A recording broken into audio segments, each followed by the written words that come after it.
September 27 வந்து பார்த்தீங்கன்னா Karur incident ஆச்சு. அதுக்கப்புறம் அக்டோபர் 27 வந்து கரூர் இன்சிடென்ட் அந்த பாதிக்கப்பட்ட மக்களை வந்து அவர் சென்னையில் சந்திச்சாரு.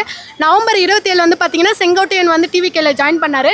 டிசம்பர் 27 வந்து பார்த்தீங்கன்னா ஜனநாயகன் ஆடியோ லான்ச் வந்து ரிலீஸ் ஆச்சு. ஜான்வரி 27 வந்து பார்த்தீங்கன்னா அந்த கேஸ் ஹிஸ்ட்ரி வந்து ஜட்ஜில் இதுவாச்சு. ப்ளஸ் வந்து February 27 வந்து அவரோட ஃபேமிலி இஷ்யூஸ் அந்த கோர்ட் இஷ்யூஸ் வந்து வந்திருக்கு.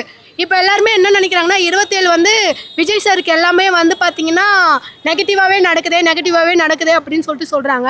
ஆனால் விஜய் சார் வந்து அந்த பார்த்தீங்கன்னா நவம்பர் 27 வந்து செங்கோட்டையன் ஜாயின் பண்ணது எது நம்மளுக்கு பாசிட்டிவ் தானே, அதே பாசிட்டிவாக அமைஞ்சுதா. அதே மாதிரி டிசம்பர் 27 ஆடியோ லஞ்ச் நடந்தது, அதுவும் நம்மளுக்கு பாசிட்டிவாக தானே நடந்தது. எங்கேயோ மலேசியாவில் இருக்க மக்கள் இது வரைக்கும் அவ்வளோ கூட்டங்கள் அதெல்லாம் நம்மளுக்கு பாசிட்டிவாக நடந்தது. எப்பயுமே வந்து மக்கள் வந்து பாசிட்டிவாக நடக்கிறத விட்டுட்டு நெகட்டிவாக நடக்கிறத மட்டும்தான் பேசுவாங்க.